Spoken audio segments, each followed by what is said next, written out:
With the Elder Scrolls Online, we're bringing two different groups of players together. We got the Elder Scrolls crowd, which is used to great games like Skyrim and Oblivion and Morrowind and the older games. And then we have the MMO crowd, which is used to all the great MMOs from the last 15 years. We're bringing them all together into one great game, and we're really excited to tell you about it.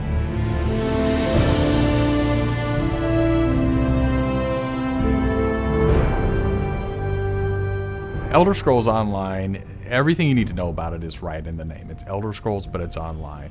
And when the team set out, they wanted to create strategic real-time combat. We wanted to create a lot of world immersion. We wanted to create a landscape that was rewarded exploration. But all of that had to be brought together with really great social systems.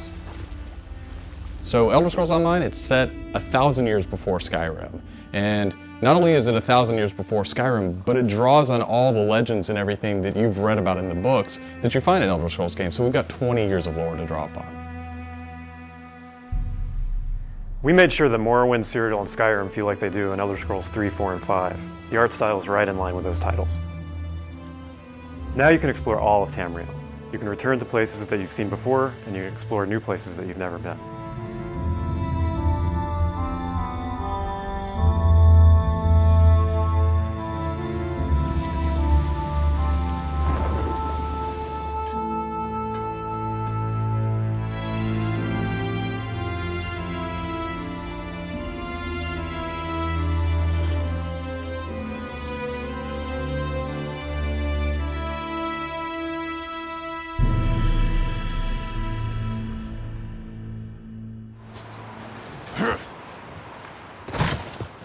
This is an Elder Scrolls combat system. Moving your mouse will make you look around and aim your weapon. You can tap your left click to attack, hold it to power, hold your right click to block, and of course sprinting, crouching, and sneaking around play a role.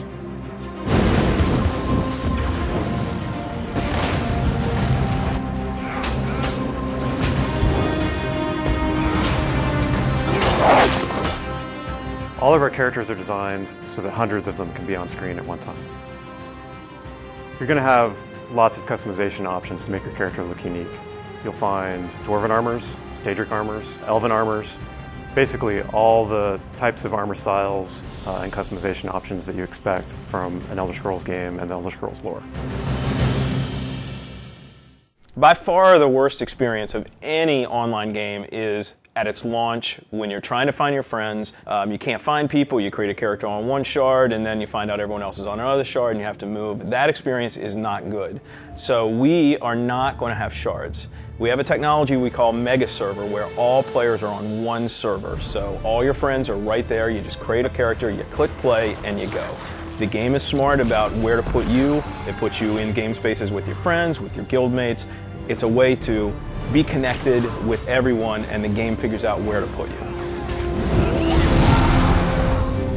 So with Elder Scrolls Online, one of the big things is that you'll be able to get together with your friends and overcome obstacles. So things like public dungeons, heroic dungeons, but most importantly, when you participate with your friends or even just with strangers, you're not competing for resources. You're all working together to overcome something and you get equal credit for that. As a player, you're able to start off by picking one of 9 races. You'll be able to pick a class, so that's just the start though. From there, all of the choices you make with quests, all of the choices you make in which abilities you choose, which weapons you use, which armor you use, really help make your character stand out in the world.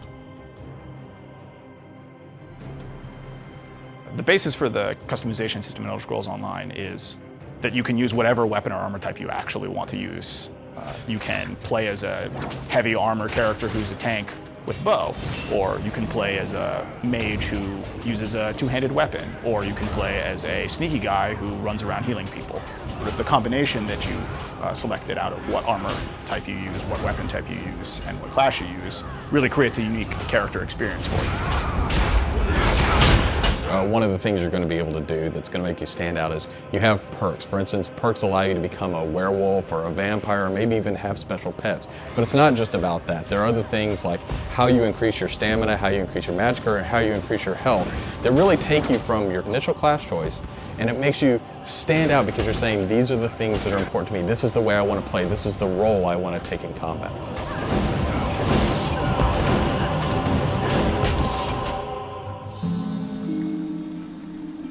Questing in Elder Scrolls Online was built around a pretty simple concept, and that was that we wanted the player to explore.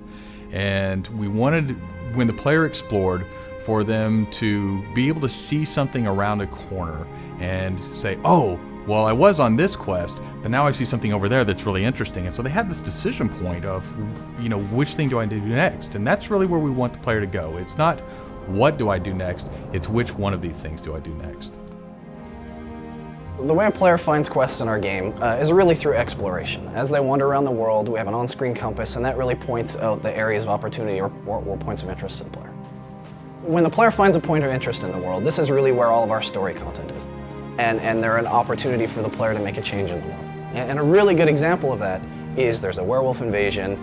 When the player gets there, they fend off the werewolf invasion, they save the town, and every time you come back to that village, you'll be remembered and thanked by the villagers. The werewolves will be gone just like you would have in Oblivion as the hero of Clutch. Once you hit level 50, that's really where the game opens up.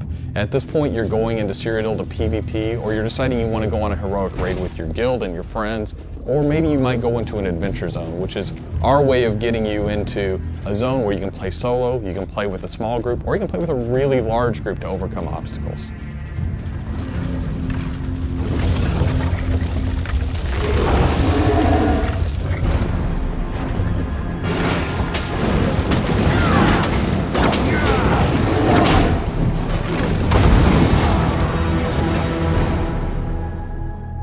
PvP in Elder Scrolls Online is focused around taking various structures in Cyrodiil.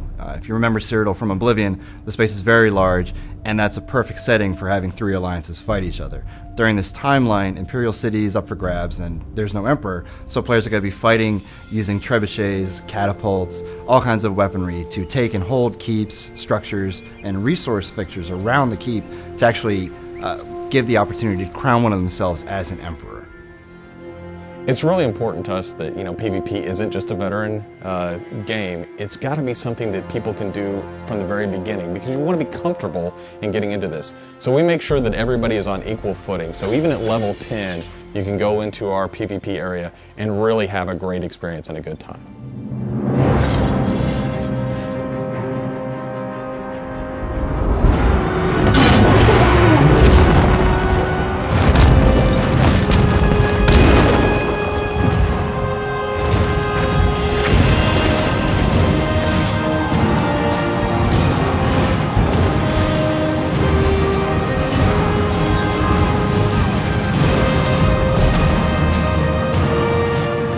With a game the size of the Elder Scrolls Online, it's really hard to, in one demo, one presentation, one video, to list everything about the game.